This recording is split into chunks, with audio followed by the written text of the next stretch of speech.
Hello friends, તહેવારોમાં આપણે મીઠાઈ ખાઈને એકદમ થાકી જઈએ ને આપણને કંઈક ખાટું મીઠું અને ચટપટું ખાવાનું મન થાય. તો જો તમે પણ આ રીતના એકદમ ટેસ્ટી અને ખાટી મીઠી ચટણી બનાવશો ને તો ખૂબ જ સરસ લાગશે અને પૂરી પરાઠા કે થેપલા સાથે તો ખાવાની ખૂબ જ મજા પડી જશે. તો ચાલો બનાવવાનું શરૂ કરીએ.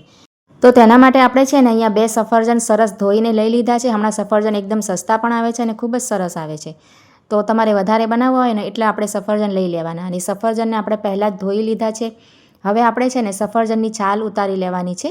તો આ રીતે છરી લઈ અને આપણે બંને સફરજનને પહેલાં તો છોલીને તૈયાર કરી લેવાના છે. અને આ ચટણી બનાવીને તમે તેને સ્ટોર પણ કરી શકો છો. તો અહીંયા જુઓ, આપણે 2 સફરજનને સરસ રીતે છોલી લીધા છે.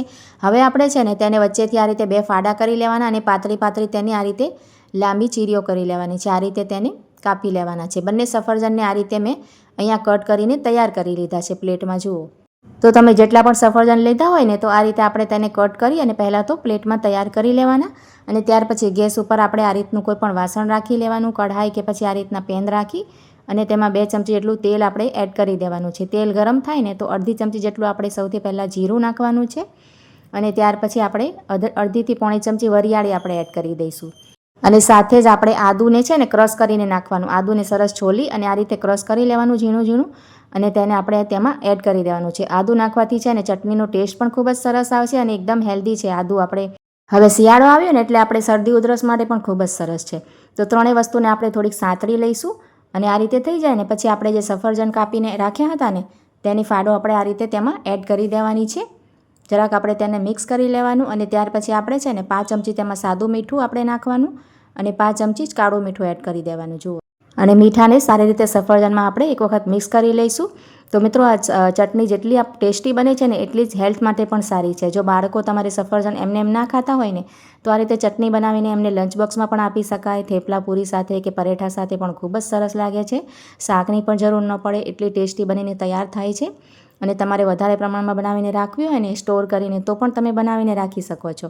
આ રીતે મિક્સ કરીને આપણે તેને 2-3 મિનિટ માટે ઢાંકી દઈશું. તો ઢાંકવાથી જુઓ, આ રીતે તરત જ છે ને સફરજન એકદમ આપણે સોફ્ટ થઈ જશે અને એકદમ નરમ પડી જશે. આ રીતે થઈ જાય ને પછી આપણે તેને ચમચીથી જરાક આમથા આ રીતે મેશ કરી લેવાના. એટલે કે આ રીતે કરવાનું.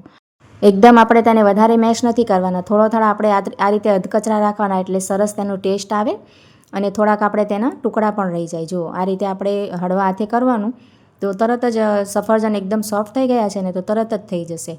હવે આ રીતે તૈયાર થઈ જાય ને પછી આપણે તેમાં બીજી વસ્તુ એડ કરશું. તો અહીંયા જુઓ, અડધી ચમચી જેટલું આપણે લાલ મરચાંનો પાવડર એડ કરી દઈશું અને સાથે જ આપણે છે ને 5 ચમચી કાળા મરીનો પાવડર એડ કરીશું અને 5 ચમચી જેટલો આપણે ગરમ મસાલો એડ કરી દેવાનો છે. તેનાથી ખૂબ જ સરસ ટેસ્ટ આવે છે, એકદમ ચટપટું લાગશે. અને ત્રણેય વસ્તુને પાછું સારી રીતે તેમાં મસાલાને મિક્સ કરી લઈશું. આ રીતે હલાવી લઈશું એટલે તે મસાલા કાચા પણ ન રહે અને સરસ સતરાઈ જાય. જુઓ, હવે આ રીતે મસાલાને સારી રીતે મિક્સ થઈ જાય ને પછી આપણે તેમાં ગળપણ માટે અહીંયા દેશી ગોળનો ઉપયોગ કરીએ છીએ. તો 1 કપ જેટલો આપણે દેશી ગોળ ઉમેરી દેવાનો છે. અહીંયા આપણે ખાંડનો ઉપયોગ નથી કર્યો કેમ કે આપણે હેલ્ધી વર્ઝનથી આપણે ચટણી બનાવીએ છીએ ને તો ગોળ જ સરસ. આપણે દેશી ગોળ હેલ્થ માટે ખૂબ જ સારું છે. તેમાં આપણે લોહ તત્વ અને ઘણી બધી એવી પ્રોપર્ટી છે ને આપણે શરીર માટે ખૂબ જ સારું છે. તો અહીંયા આપણે ગોળ નાખીને પણ તે આપણે ઓગળી જાય ને મિક્સ થઈ જાય ને એક રસ ત્યાં સુધી આપણે તેને હલાવી લઈશું. તો ખૂબ જ સરસ આ ચટણી બનીને તૈયાર થાય છે. તમે એકવાર જરૂરથી ચોક્કસથી ટ્રાય કરજો. અને જો તમને આ રેસીપી સારી લાગી રહી હોય તો આ વિડીયોને એક લાઇક જરૂરથી કરજો. તો જો આપણે જરાક અમથું ઢાંકી દઈશું ને તો બધું એકરસ સરસ રીતે થઈ જશે. બસ 1 મિનિટ માટે આપણે તેને ઢાંકીને થવા દઈશું. તો તમે જોઈ શકો છો સરસ આપણે તેલ પણ ઉપર આવી ગયું છે અને સરસ આપણે ગોળ નાખ્યું હતું ને એ પણ સારી રીતે મિક્સ થઈ ગયું છે અને ખૂબ જ સરસ ટેક્સચર આવી ગયો છે ચટણીનો. તો મિત્રો, આ વિડીયો તમે ક્યાંથી જુઓ છો, કયા શહેરથી કે કયા ગામથી તે પણ કમેન્ટ દ્વારા જરૂરથી જણાવજો અને આ ચટણી તમને કેવી લાગી છે ને તે પણ જણાવજો. હવે આ રીતે તૈયાર થઈ જાય ને પછી આપણે તેને એક સરસ ખાટું ટેસ્ટ આપવા માટે તેમાં 1 ચમચી જેટલો લીંબુનો રસ એડ કર્યો છે.